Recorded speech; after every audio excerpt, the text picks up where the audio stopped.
Shalom.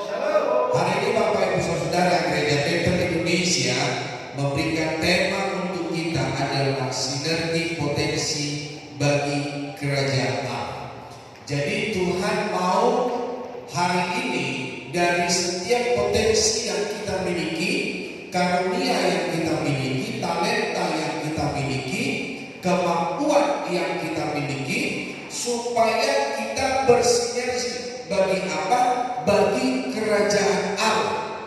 Bukan untuk kemewahan diri sendiri, bukan buat keangkuhan, bukan buat kegagalan, bukan buat puji diri, tetapi segala potensi yang kita miliki kita bersama-sama untuk hormat dan kemuliaan nama Tuhan.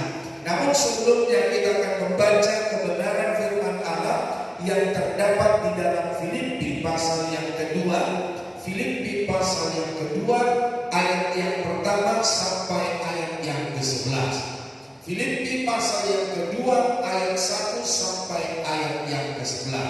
Kalau sudah ketemu kita baca secara bersama. Filipi pasal 2 ayat 1 sampai 11. 2, 3. Jadi karena dalam Kristus ada nasihat, ada penghiburan, kasih, ada persekutuan roh, ada kasih mesra dan belas kasihan. Karena itu sempurnakanlah sukacitaku dengan ini. Hendaklah kamu sehati sepikir dalam satu kasih, satu jiwa, satu tujuan, dengan tidak mencari kepentingan sendiri atau puji-pujian yang sia-sia. Sebaliknya, hendaklah dengan rendah hati yang seorang menganggap yang lain lebih utama daripada dirinya sendiri. Dan janganlah tiap-tiap orang hanya memperhatikan kepentingannya sendiri, tetapi kepentingan orang lain juga.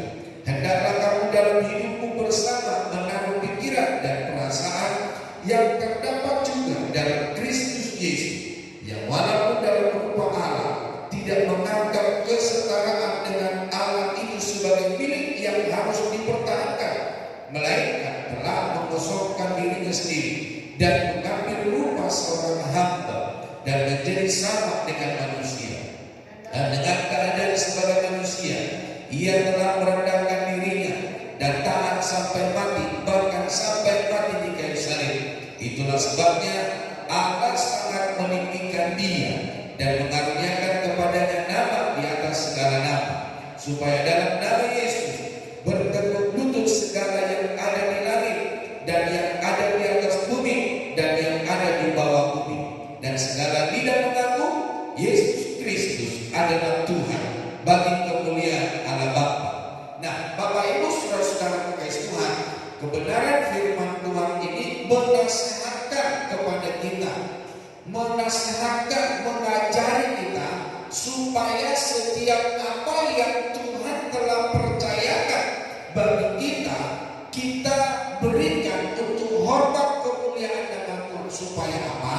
Supaya setiap kemampuan kita, setiap apa yang Tuhan percayakan bagi kita, orang lain dapat melihat kesatuan tubuh Kristus. Nah, oleh kesatuan tubuh Kristus, karena setiap potensi, setiap tugas dan tanggung jawab yang Tuhan percayakan bagi kita masing-masing, ketika kita mengerjakannya bersama-sama, bersinergi, maka dunia dapat melihat bahwa orang-orang percaya adalah orang-orang yang bisa ditiru, yang menjadi berkat, baik ketika membangun rumah tangga, baik ketika bekerja, baik ketika berbisnis. Maka Bapak Ibu Saudara, ada banyak orang mengenal Kristus, ada banyak orang melihat Kristus hidup di dalam hidup kita. Dan oleh seperti firman Allah berkata, setiap lidah mengaku Yesus Kristus adalah Tuhan, dan setiap lutut bertelut memuji, menyembah Yesus Kristus Tuhan kita. Nah, Bapak Ibu saudara-saudara kekasih Tuhan, sinergi berasal dari bahasa Yunani, yaitu sinergos, yang berarti bekerja bersama-sama. Jadi sinergi adalah suatu bentuk dari sebuah proses atau interaksi yang menghasilkan suatu keseimbangan yang harmonis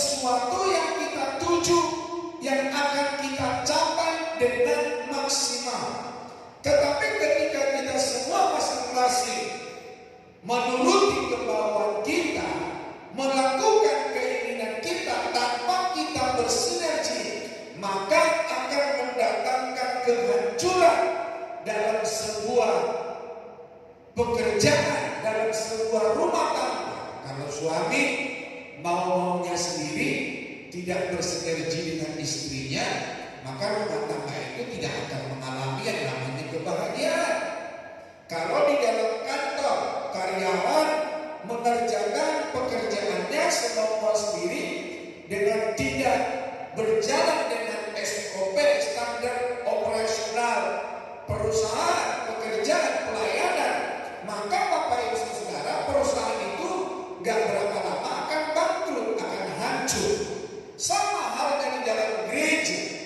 Setiap kita, ketika kita punya potensi, ketika kita punya kemampuan, dan masing-masing kita mengerjakannya dengan tidak bekerja bersama-sama, maka apa yang akan kita capai tidak akan tercapai dengan maksimal. Jangankan minimum, saudara. Belum sampai ke sana, maka kehancuranlah yang terjadi. Nah, seperti Bapak Ibu Saudara yang memegang bidang di dalam gereja, ada yang ibadah, ada yang bagian keuangan, ada bagian diakonia, ada bagian yang Kris, ada bagian pembangunan, ada bagian pemerhati gereja, ada dalam ibadah anak-anak di youth dan juga di wanita, di pria, semua bekerja sama. Nah, kita dengan sebuah moto, siapapun yang memegang jabatan, kita keroyokan, yang artinya bekerja bersama-sama, saling membantu. Sekalipun setiap orang sudah punya pegangan tanggung jawab, tetapi bukan hanya tanggung jawab yang dia pegang itu yang dia kerjakan, tetapi secara bersama-sama. Itu sudah moto kami di dalam pria, apalagi di Natal, Bapak Saudara. Jadi keroyokan bersama, siapapun ketuanya, siapapun bagian keuangannya, siapapun yang memegang tugas-tugas yang lain, semua kita keroyokan. Jadi artinya bersinergi. Nah, Bapak Ibu Saudara kasih Tuhan, perlu kita bersinergi. Yang pertama, melawan tantangan. Ketika kita punya tantangan, ketika kita bersinergi, bekerja bersama-sama, maka kita akan sama-sama merasakan keringanan.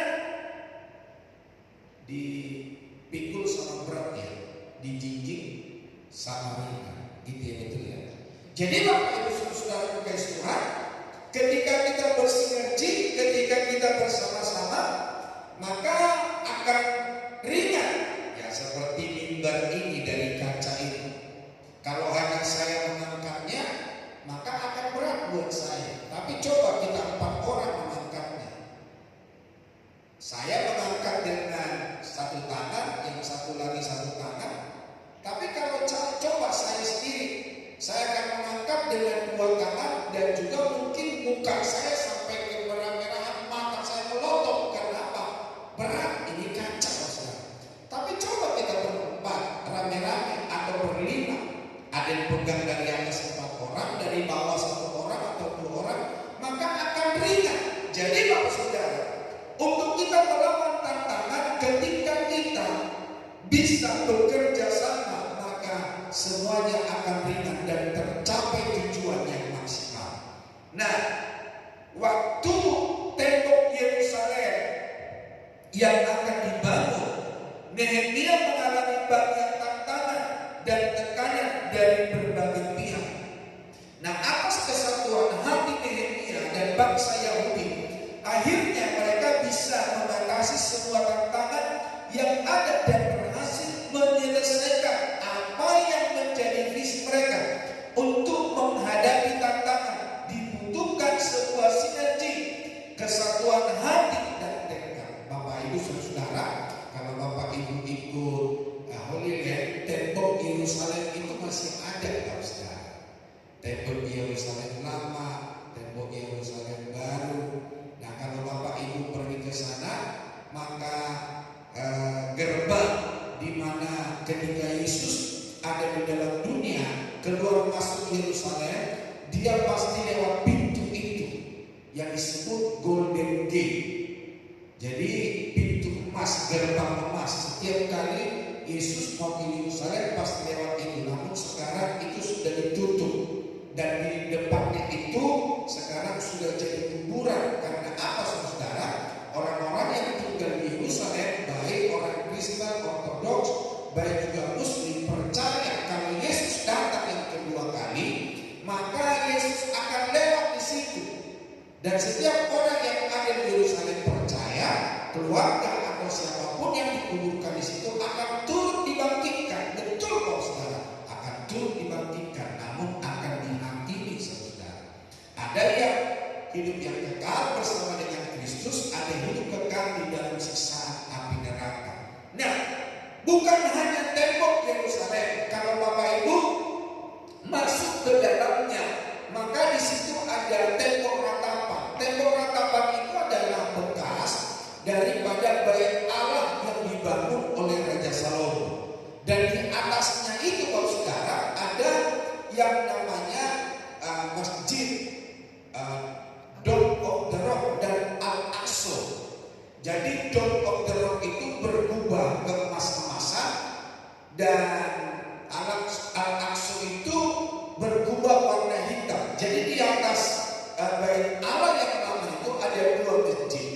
Nah, Tuhan memberikan kesempatan buat saya untuk masuk terowongan, saudara.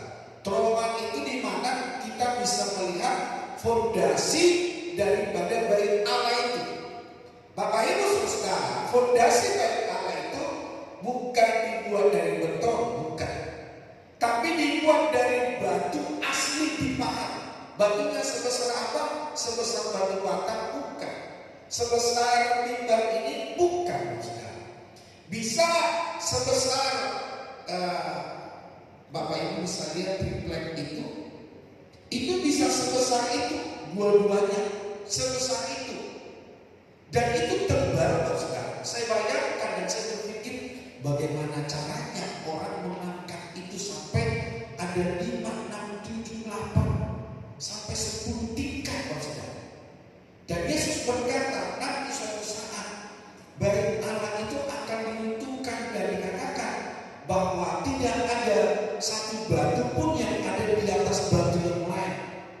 Saya pikir ini batu besar, dan ketika kedatangan Tuhan datang atau ada sesuatu kejadian, batu itu tidak akan bisa tersusun lagi. Nah, yang saya mau perkatakan begini, kenapa itu bisa terbangun dengan baik waktu zamannya Raja Salomo, saudara? Karena apa?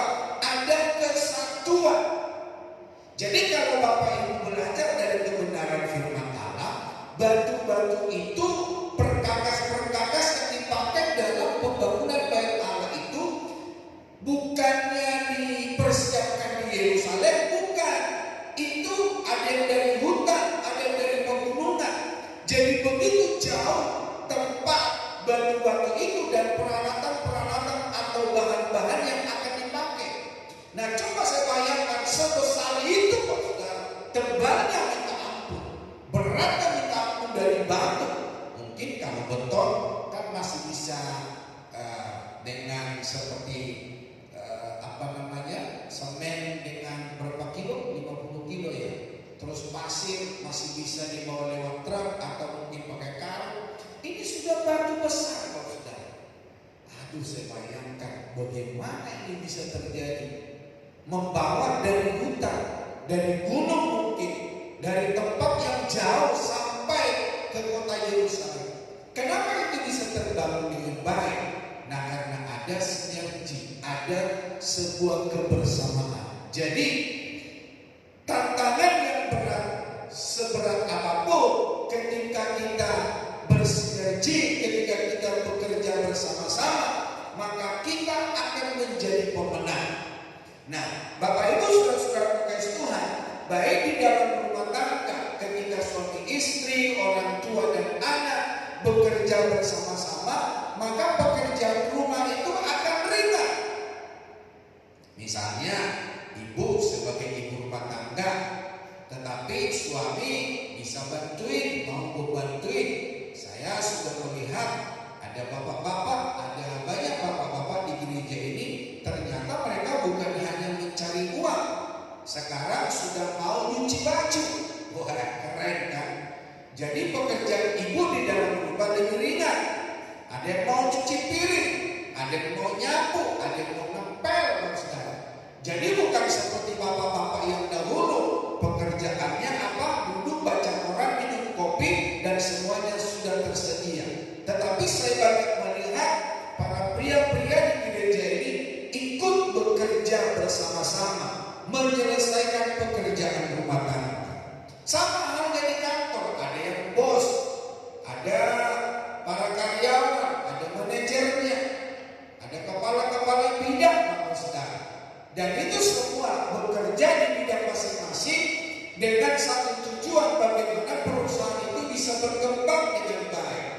Nah, jadi Bapak Saudara, ketika kita bersinergi, ketika kita bersama-sama, maka sebesar atau seberat apapun tantangan, kita akan bisa melawannya, kita akan bisa menyelesaikannya, dan kita menjadi pemenang. Nah, bersinergi dalam apa? Bersinergi dalam doa. Firman Tuhan berkata, bila dua orang bersepakat di dalam nama Tuhan, maka Tuhan akan mengabulkan permintaan tersebut.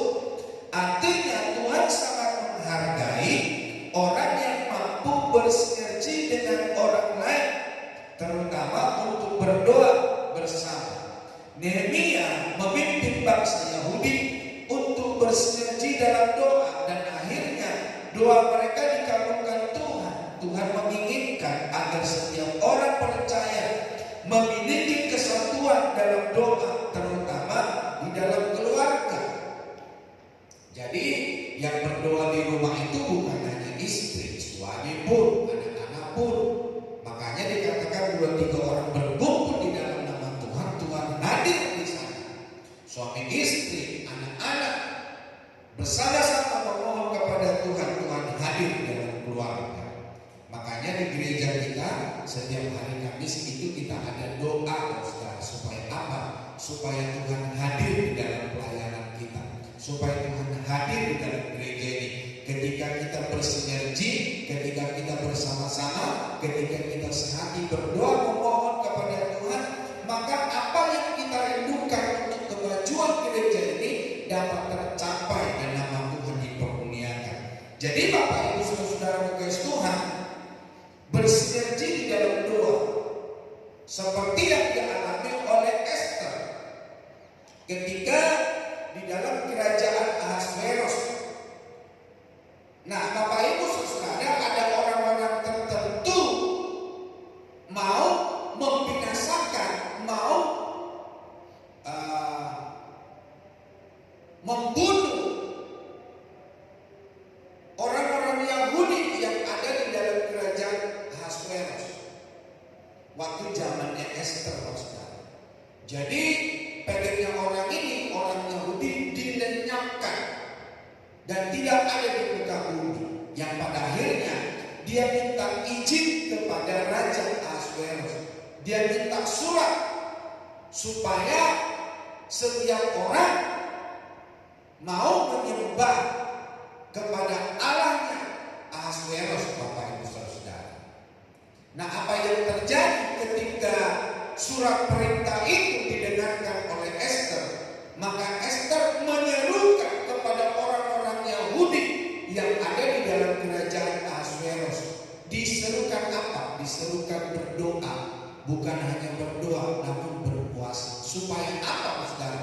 Supaya permintaan mereka dan apa yang telah dikeluarkan oleh raja, yaitu surat perintah itu untuk membunuh, membinasakan, supaya orang-orang Yahudi tidak ada di dalam kerajaan itu, bisa dibatalkan. Karena meterai cincin raja sudah diserahkan kepada namanya Haman, gitu ya. Jadi Bapak Ibu Saudara kekasih Tuhan, Esther dan orang-orang Yahudi lainnya berdoa dan berpuasa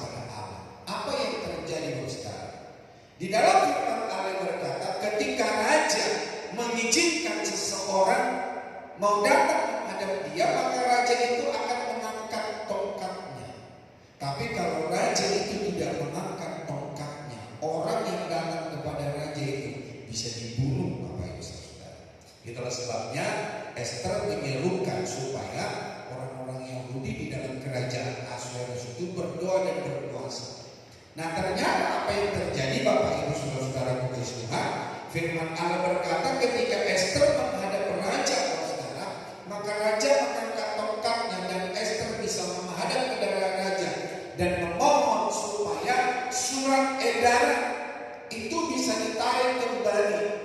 Surat edaran yang akan membinasakan, membunuh, hapuskan orang Yahudi.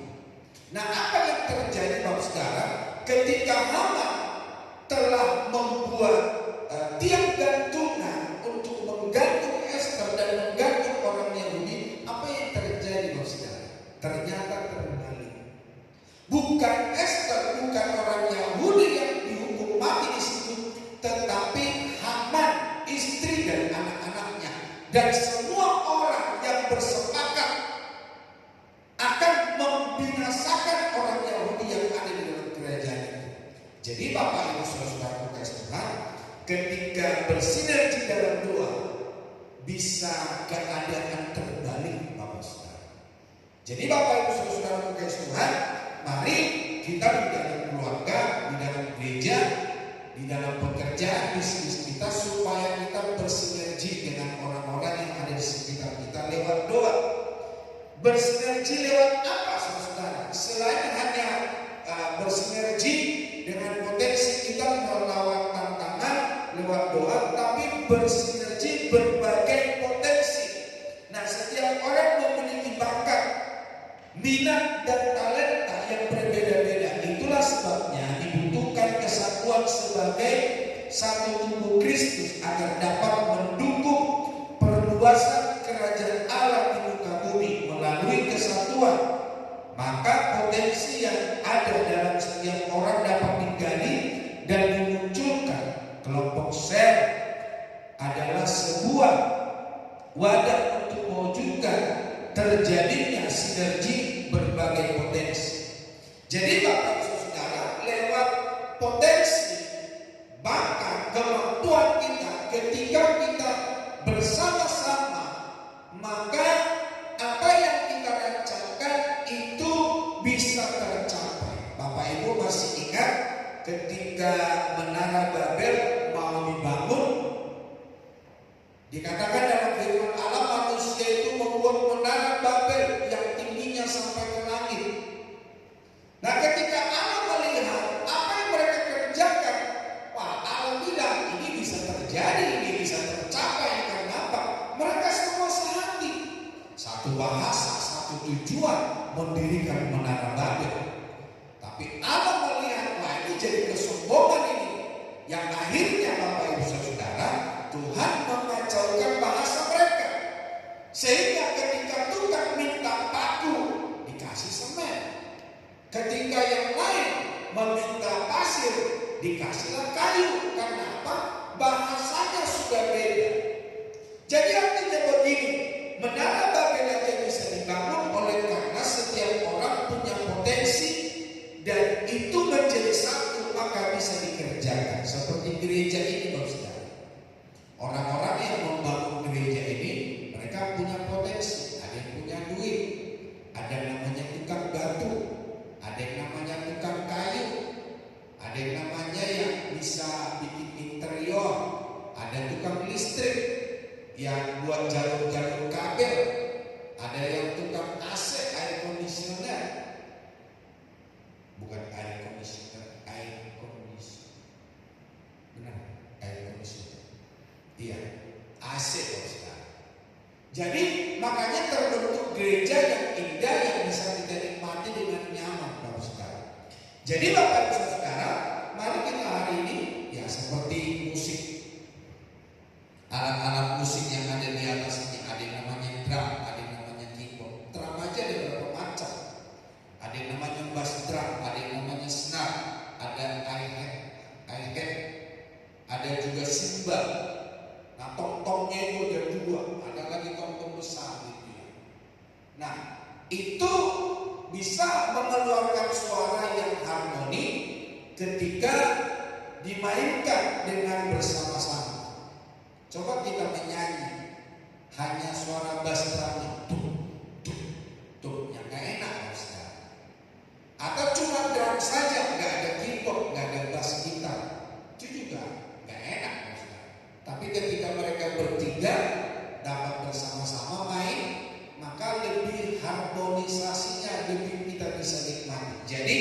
Bapak Ibu Saudara kasih Tuhan, setiap kita yang berpotensi, mari hari ini kita pakai untuk hormat kemuliaan nama Tuhan. Ada pemain musik, ada worship leader, ada singer, ada soundman, ada multimedia. Ketika kita bekerja bersama, maka semuanya menyenangkan hati Tuhan. Seperti lagu anak sekolah minggu yang berkata, ayo kerja sama-sama, sama-sama, sama-sama, ayo kerja sama-sama, senanglah hati. Nah, setiap orang percaya adalah warga negara kerajaan Allah. Sebagai tubuh Kristus, keaktifan dan peran setiap warga yang bergandeng tangan demi kemuliaannya seperti sebuah orkestra. Meskipun berbeda instrumennya, tetapi disatukan dalam sebuah harmoni. Kalau memainkan orkestra, ada beberapa biola, ada juga trompet, ada juga piano, banyak alat musiknya Saudara. Ada saksofonnya, ada trompet besar, ada yang brassnya. Nah, itu menjadi satu Saudara. Maka kita bisa menikmati dari setiap alat musik ketika dimainkan dengan harmonis, maka keluarlah harmoni yang indah yang dapat kita nikmati. Nah, lewat nats ini mengajar bahwa warga kerajaan Allah bisa mensinergikan potensi dengan yang pertama, menyatukan kelengkapan yang dari Kristus. Jadi setiap kita ini dikasih karunia, dikasih kemampuan, dikasih bakat oleh Tuhan. Hari ini mari kita lakukan. Tadi saya sudah menyinggung yang bisa main drum, yang bisa main keyboard, main bass, yang jadi sound leader, yang singer, multimedia, bersinergi melayani Tuhan hari ini Saudara. Nah, lain daripada teman-teman tadi yang ada di mimbar, kita semua jemaat yang ada saat malam hari ini, supaya kita menyatukan kelengkapan yang daripada Kristus. Nah, perintah untuk bersinergi dan menyatukan hati dilengkapi dengan beberapa hal yang disediakan oleh Tuhan. Nah, kelengkapan yang diberikan oleh Kristus itu adalah dibilang nasihat. Nah, mungkin kita bisa menasihati. Biarlah kita menjadi penasihat di dalam gereja ini. Menasihati orang-orang yang berbuat dosa, menasihati orang-orang yang malas, menasihati orang-orang yang tidak mau baca Alkitab. Iya. Jadi ada banyak hal yang bisa kita pakai lewat talenta atau karunia yang diberikan sebagai penasehat buat kita. Nah, Bapak Ibu Saudara, apalagi penghiburan kasih. Jadi selain punya karunia menasehati, ada juga orang yang punya talenta, karunia, kemampuan untuk apa? Memberikan penghiburan. Nah, ketika dia menghibur, maka orang lain sudah tidak sedih lagi. Tetapi kalau orangnya tidak bisa memberikan penghiburan, maka perkataannya itu akan membuat orang marah. Bukan malah terhibur, tapi malah marah. Kenapa? Dia nggak bisa menempatkan atau dia tidak bisa berkata-kata untuk menasehati. Tidak tahu Bapak Ibu pernah nggak menerima nasihat, tapi Bapak Ibu bukan malah dinasehati dengan baik, kalau Bapak Ibu emosi, gitu ya. Nah, kalau seperti itu berarti dia bukan, dia nggak punya karunia untuk menasehati. Ada juga persekutuan roh. Jadi Bapak Ibu Saudara, ada orang-orang yang punya kemampuan membuat semua orang bersekutu, bersatu di dalam roh. Sehingga di dalam persekutuan roh, maka semua orang berjalan sesuai dengan kehendak Allah, bukan karena daging, tetapi semuanya melayani dengan roh, dipimpin oleh roh, bukan kedagingan. Ada juga yang memiliki kemampuan kasih mesra. Jadi dia gampang mesra, gampang untuk akrab sama orang, mau orang baru, mau orang lama, dia gampang akrab, Pak Saudara. Saya juga lagi berdoa, lagi belajar dari Tuhan supaya aku memiliki karunia yaitu kasih mesra, gampang bergaul, gampang bersama-sama dengan orang lain, gampang menolong orang. Aku mau belajar, Pak Saudara. Nah, apalagi belas kasihan, memiliki karunia yang punya belas kasihan. Seperti yang saya katakan minggu lalu, beberapa minggu lalu, rasanya saya punya ini belas kasihan. Jadi ketika ada orang-orang yang murtadin, yang mengaku mereka murtadin datang ke saya, datang ke keluarga kami, maka orang-orang ini berkata, kami diusir Pak, karena kami orang-orang yang mengikut Yesus. Maka hati kami iba, Pak Saudara. Kami menyewakan kontrakan kos-kosan untuk orang itu. Nah, ada yang sampai kami bagi LPG, kompor gas, kipas angin, TV, Pak Saudara. Nah, ternyata orang itu kabur. Dibawa itu kompor gas, dibawa itu LPG-nya, dibawa itu TV-nya, dibawa itu kipas anginnya. Tetapi kami nggak kapok, Pak Saudara. Ya, selama saya di sini ada 6 tahun, ada juga orang-orang yang mau pulang nggak punya duit katanya. Ada juga yang ngaku hamba Tuhan pengusaha. Sampai istri saya, papi kok mau diduain. Nah, Bapak Ibu saudara-saudara kekasih Tuhan, memiliki belas kasihan. Sekalipun sudah banyak orang-orang yang melakukan penipuan, namanya dia punya karunia belas kasihan. Dia kan punya belas kasihan kepada banyak orang. Nah, jikalau hal tersebut diterapkan dalam komunitas orang percaya, dalam komunitas sel, dalam gereja, dalam jemaat lokal, atau bisa juga dalam persekutuan kategorial, abi, wanita, pria, maka kekuatan gereja sebagai tubuh Kristus akan terus bertumbuh dan terus berkembang. Nah, yang kedua, Bapak Saudara, lewat nas bacaan kita hari ini, selain hanya tadi yang pertama untuk kita menyatukan kelengkapan dari Kristus, karunia kemampuan dari Kristus. Yang kedua, mengerjakan kerinduan Kristus dalam ayat 2 dan 3. Nah, kerinduan Kristus itu yang dinyatakan melalui Rasul Paulus, yaitu setiap umat menjadi sehati sepikir, satu tujuan, satu kasih, ya, satu jiwa, tidak mencari kepentingan sendiri. Ya, seperti di Natal kita yang akan datang kemarin, panitia Natal sehati.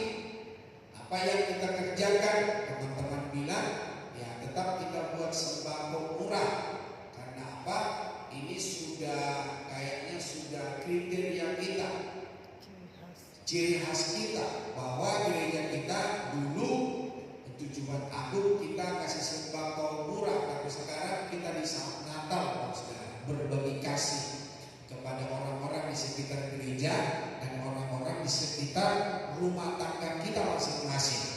Jadi Bapak Ibu Saudara, mengerjakan kerinduan Kristus supaya sehati sepikir, satu kasih, satu jiwa, satu tujuan, tidak mencari kepentingan diri sendiri. Nah, tantangan untuk menjadi sehati adalah karena ada kepentingan pribadi atau kepentingan golongan yang terkadang lebih dominan. Tujuan tidak bisa tercapai karena ada orang-orang yang egois, hanya memikirkan pribadinya, hanya memikirkan keinginannya, hanya memikirkan ketenarannya, bukan untuk kemuliaan nama Tuhan. Jadi Tuhan mengajari kita malam hari ini supaya segala sesuatu yang Tuhan percayakan bagi kita di dalam pelayanan rumah tangga pekerjaan, supaya kita ketika menghadapi tantangan, supaya kita menghadapi apapun di dalam hidup ini, jangan sampai ada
mempengaruhi yang lain. Supaya apa? Supaya pencapaian atau goal di dalam pelayanan kita tidak tercapai. Sama halnya ketika pelayanan Rasul Paulus, Bapak Ibu Saudara. Ternyata ada orang-orang yang sesama seiman itu mempengaruhi orang yang setia, mempengaruhi orang yang saleh. Untuk apa? Melakukan hal-hal yang tidak sesuai dengan kebenaran Allah. Jadi Bapak Ibu Saudara, jangan itu sampai terjadi di dalam hidup kita. Orang egois akan melakukan apa saja demi mewujudkan apa yang diinginkan. Tidak peduli hal itu menyakiti atau mengorbankan perasaan orang lain. Tidak peduli itu di dalam gereja mau hancur, dia tidak akan peduli.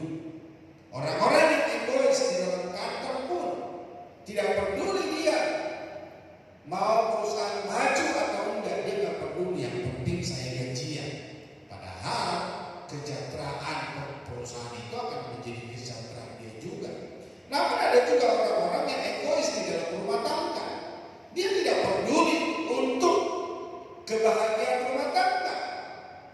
Misalnya ada orang-orang di antara suami atau istri yang suka berjudi, judi online.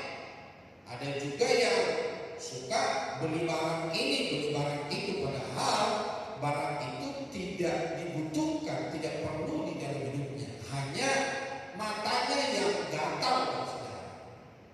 Matanya yang apa namanya? Mata yang pokoknya melihat sesuatu pengen. Nah, Bapak Ibu saudara kasih Tuhan, hari ini supaya itu tidak terjadi di dalam hidup kita, dalam keluarga kita, dalam pekerjaan kita, dalam gereja. Egois atau mementingkan diri sendiri jika terus dipelihara, maka dalam dirinya akan timbul sifat baru, yaitu kikir, alias tidak punya kemurahan hati terhadap orang lain. Kalau di gereja kita ini ada yang berkata begini, kalau yang pelit itu begini, lihat saya. Katanya yang pelit itu di gambung ini terus ditarik dulu. Pokoknya kalau dia sudah pegang baik keuangan apapun, jangan harapkan akan keluar, akan membantu, menolong, memberkati orang lain. Itu tidak akan mungkin. Jadi Bapak Ibu Saudara, jangan sampai itu terjadi di dalam hidup kita. Nah, hal itu sangat bertentangan dengan firman Tuhan. Di dalam Lukas pasal 6 ayat 36 dikatakan apa? Hendaklah kamu murah hati, sama seperti Bapamu adalah murah hati. Matius 5 ayat 7 berkata, berbahagialah orang yang murah hatinya, karena mereka akan beroleh kemurahan. Ketika kita murah hati sama orang lain, kemurahan hati yang kita berikan itu, Amsal berkata, sebetulnya kemurahan hati kita itu untuk kita sendiri. Makanya apa yang dikatakan oleh firman Tuhan, apa yang kita tabur itu akan kita tuai, saudara. Ketika kita menabur kemurahan hati sama orang lain, maka Tuhan akan juga memberikan kemurahan hati kepada kita. Nah, ketika kita punya masalah, punya persoalan, punya kebutuhan, ada orang-orang yang bermurah hati sama kita.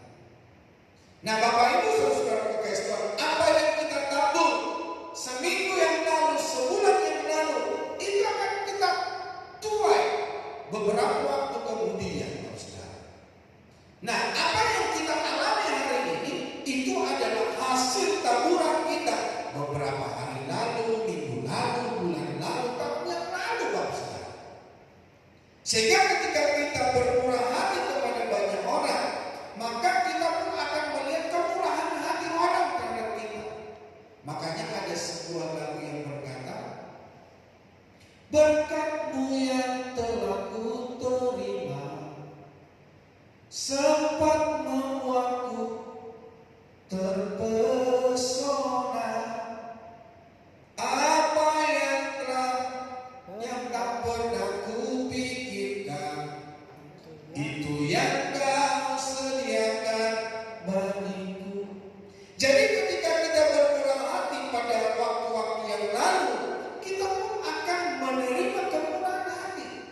maka kita akan terheran-heran melihat kasih dan anugerah Tuhan. Itulah sebabnya hari ini jangan kita menjadi orang pelit, tapi biarlah kita orang-orang percaya yang murah hati yang terakhir. Nah, pemain musik boleh maju ke depan. Yang terakhir, apa yang kita bisa pelajari dari nats pembacaan kita dari Filipi pasal 2 ayat 1 sampai 11. Yang ketiga, meneladani Kristus. Jadi di dalam hidup kita, saudara, untuk bersinergi lewat potensi bagi kerajaan Allah, mari hari ini kita meneladani Kristus. Karena apa? Hanya Kristus teladan yang tidak bisa tergoyah. Hanya Kristus yang menjadi teladan yang sempurna. Kalau kita meniru manusia, meneladani manusia, kita akan kecewa, saudara. Makanya firman Allah berkata, terkutuklah orang yang mengandalkan manusia. Masih adakah pemain musik di tempat ini? Tadi saya sudah panggil kok belum maju-maju ya. Nah, jika ada kesulitan untuk mewujudkan kerinduan Kristus karena ketiadaan kerendahan hati, maka di sini kita mendapatkan sebuah teladan agung yang agung. Jadi Kristus yang menjadi teladan buat kita. Teladan itu datang dari Tuhan Yesus sendiri yang tidak hanya menuntut kerendahan hati murid-muridnya.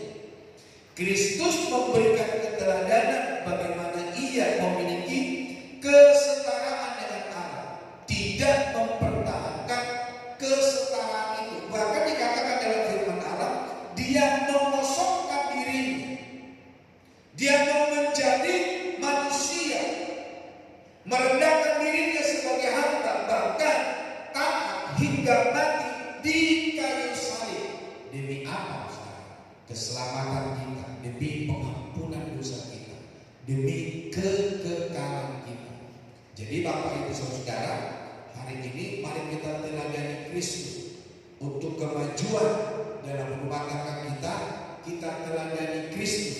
Jangan kita semua hanya mementingkan, wah saya ini suami, saya ini perlu perhatian, atau saya istri, saya perlu ini itu ini, oh saya anak ini yang harus dikasih sayang sama orang tua. Kita semua bekerja sama, saudara, untuk membangun rumah tangga. Di dalam gereja juga sama, di dalam pekerjaan, di dalam bisnis juga sama, supaya setiap apa yang telah Tuhan percayakan, potensi, kemampuan, kebisaan yang kita miliki, mari kita bersinergi, mari kita bekerja sama, sehingga apa yang menjadi visi misi kita di dalam gereja, baik di dalam rumah tangga, baik dalam pekerjaan, itu semua dapat tercapai dan olehnya nama Tuhan dipermuliakan lewat hidup kita. Amin. Mari kita sama-sama bangkit berdiri, kita berdoa.